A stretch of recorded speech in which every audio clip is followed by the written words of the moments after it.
Então vamos lá, meus irmãos. Eu dizia que na concepção judaica, quando vier o Messias, ele é um enviado, ele não é um Deus, né? Ele é um enviado de Deus, né? Então na concepção não existe uma trindade, na concepção judaica existe um único Deus e o Espírito de Deus é o próprio Deus em ação. Só que isso não é só os judeus que pensam. Tem algumas outras correntes filosóficas e religiões de seitas que pensam da mesma forma, tá? Assim como houve grandes conflitos em torno da divindade de Jesus, encontramos também grandes conflitos na pessoa do Espírito Santo. O modalismo, que é uma corrente filosófica, por exemplo, ensinava que o Pai, o Filho e o Espírito Santo eram três modos de Deus agir. Era o próprio Deus agindo de forma diferente, mas que não tem essa ideia de que o Espírito Santo é Deus, de que Jesus é Deus, né? Então há grandes conflitos. Então vamos lá. Desprezando a definição da personalidade do Pai, do Filho e do Espírito Santo. Todos, cada um deles tem a sua personalidade individual, tá? Reduzindo o aspecto ou modos distinto de agir de uma só pessoa, alegando assim que o Pai, o Filho e o Espírito Santo seriam três diferentes nomes para referir-se à mesma pessoa, tá?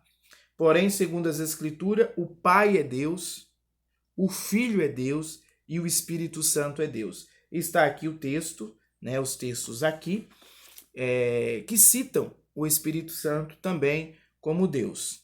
E o interessante é que na Bíblia há provas cabal, exatas, concretas, de que o Espírito Santo também é Deus. Por exemplo, o Espírito Santo é chamado de Deus em Atos capítulo 5, versículo 4 e versículo 3, quando? Em Ananias e Safira, né? Pedro vai dizer, mentisse a Deus, e depois ele diz, mentisse ao Espírito Santo. Então, ou seja, ele está falando de uma mesma pessoa, no mesmo contexto. Ele está apresentando o Espírito Santo ali como Deus, tá? Nós encontramos aqui o Espírito Santo sendo chamado de Adonai no capítulo 28 de Atos dos Apóstolos e fazendo a comparação com o texto de Isaías 6, 8 e 9, né, onde o Espírito Santo é apresentado como Adonai, como Senhor, como Deus também. O outro texto, o Espírito Santo é apresentado como Jeová, está lá em Hebreus, capítulo 10, versículo 15 e 16, e você pode fazer essa comparação com Jeremias, né? Jeremias 31 e do 31 ao 34, provando, está aqui a prova bíblica de que o Espírito Santo também é Deus. Ora, se a Bíblia o chama de Adonai, de Jeová, quem que nós conhecemos como Jeová? Deus. Os atributos do Espírito Santo, que o mostra que ele é Deus. Eternidade, ele é eterno, tá aqui o texto, tá? Vida, ele tem vida e transmite vida. A onipresença do Espírito Santo, tá? Onisciência do Espírito Santo. Onipotência do Espírito Santo. Todos os textos aqui, ó, santidade, soberania, são atributos que apontam que o Espírito Santo é Deus, tá? Outros atributos divinos que encontramos no Espírito Santo: verdade, amor e justiça. Tá aqui os textos, vocês podem ler na casa de vocês tranquilamente, tá bom, meus irmãos? Porque o nosso vídeo é curto e tem muita coisa para que a gente possa falar, né? Obras divinas também efetuadas pelo Espírito Santo: a graça, criação, a encarnação, regeneração e na ressurreição de Jesus, o Espírito Santo estava presente, né? É importante, na inspiração da palavra de Deus, o Espírito Santo inspirou à construção, aos nossos irmãos, né, que escreveram o texto sagrado. Foi o Espírito Santo que inspirou, né? Então, ou seja, ele é Deus, não tem como negarmos essa excelência, essa grandeza do Espírito Santo como Deus. Tá claro? Na apresentação dos atributos e obras feitas através do Espírito Santo, revela que ele também é Deus e não há como contestar esta verdade. Tá bom, meus irmãos? Então vocês podem ter a segurança, a tranquilidade de apresentar o Espírito Santo como Deus. Ele é a terceira pessoa da Trindade, ele é a parte sensível da Trindade. Lembra que Jesus disse, se você pecar contra o Pai, você tem perdão. Se pecar contra o Filho, você tem perdão. Mas se pecar contra o Espírito Santo, você não tem perdão. Ele é a parte sensível da Trindade, né? O apóstolo Paulo ainda vai escrever, não entristeçais o Espírito Santo, não extinguais o Espírito Santo, né? Por quê, meus irmãos? Porque ele é aquele que está do lado, né? O nosso mau comportamento, o nosso pecado, não só o entristece, como também o afasta de nós, tá? Então, o Espírito Santo é Deus, nós devemos ter essa consciência e não termos medo de ensinar essa verdade para quem quer que seja, né? Nós vamos para a terceira parte da nossa aula, nós estamos caminhando para o fim, né? Estamos caminhando para o fim. Então, vamos lá. O Espírito Santo é uma pessoa? Ele é uma pessoa também?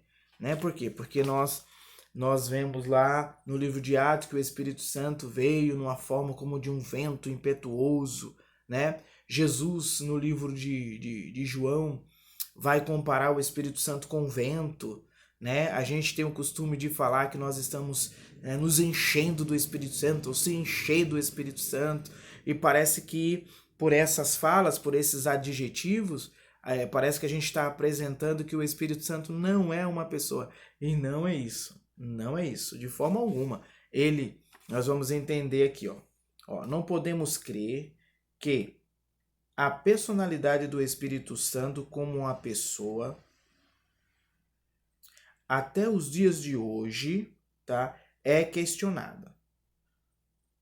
Como desconstruir a fala bíblica que apresenta que o Espírito Santo é uma pessoa?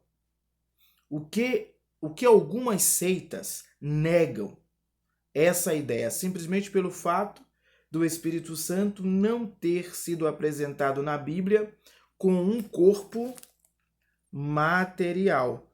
E todas as vezes que a gente vê o Espírito Santo é de forma imaterial, por exemplo, como fogo, água, né? Nós vamos estudar os símbolos do Espírito Santo, né? Os significados também, nós vamos estudar mais na frente.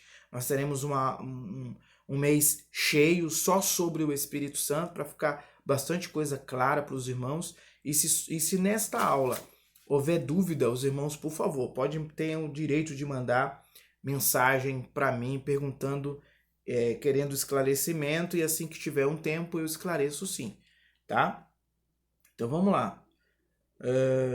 Mesmo entre as igrejas pentecostais, há divergência sobre o ponto de vista com relação ao Espírito Santo como pessoa, né? Devido à obra do Espírito Santo ser invisível, eles o confundem com suas obras e dons. O fato de haver expressões na Bíblia, por exemplo, como disse para vocês, né?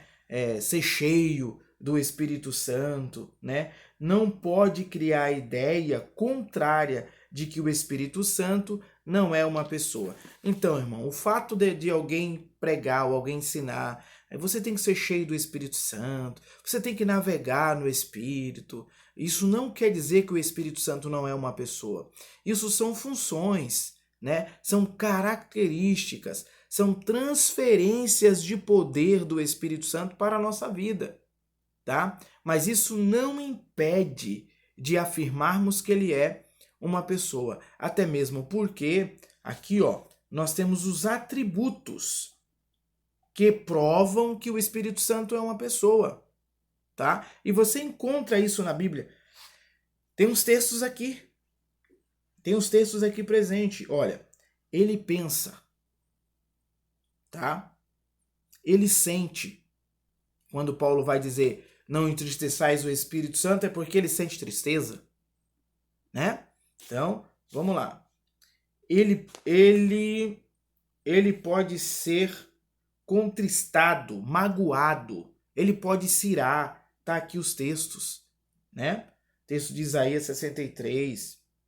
Ele tem vontade própria, ele ensina, ele guia, ele fala, ele convence, ele conforta, ele testifica, ele intercede, ele chama para o ministério, né? Então, ou seja, é importantíssimo, irmãos, a gente entender que essas características aqui são de uma pessoa. Uma força ativa, um vento, não vai pensar, não vai ensinar, não vai chamar, não vai guiar, não vai convencer. Entende? Então, todas essas características aqui apontam o Espírito Santo como sendo uma pessoa. Tá? Então, nós, para resumir aqui a nossa aula nesta noite, nós definimos que o Espírito Santo, ele é Deus, juntamente com seus atributos, e estamos definindo que o Espírito Santo, ele é uma pessoa, né? Então, espero que os irmãos gostem dessa aula, é a nossa primeira aula, né? A aula inaugural do ano, né? Qualquer dúvida, os irmãos podem entrar em contato comigo, tirarem as suas dúvidas. Professor, não entendi isso, não entendi aquilo, ficou confuso. Professor, o senhor colocou um texto aqui que não está claro, tá? E nós vamos explicar isso aí para vocês, né? Então, espero que vocês tenham uma boa aula nesse domingo, né? A nossa aula desse domingo aí vai ficar aí de 40 minutos, mas as próximas nós voltaremos a ter 50 minutos a uma hora de aula, né? Como nós estamos retornando aí, eu dei uma sintetizada no assunto, né? Para que os irmãos já comecem no embalo e a semana que vem já se prepare, que é no mínimo 50 minutos de aula a uma hora, tá bom? Que Deus abençoe os irmãos, um abraço, a paz do Senhor, e qualquer dúvida, não deixe de perguntar. É importante a pergunta, né? Porque aí eu vou saber se vocês estão absorvendo a aula ou não, tá bom? Deus abençoe, um abraço e a paz do Senhor.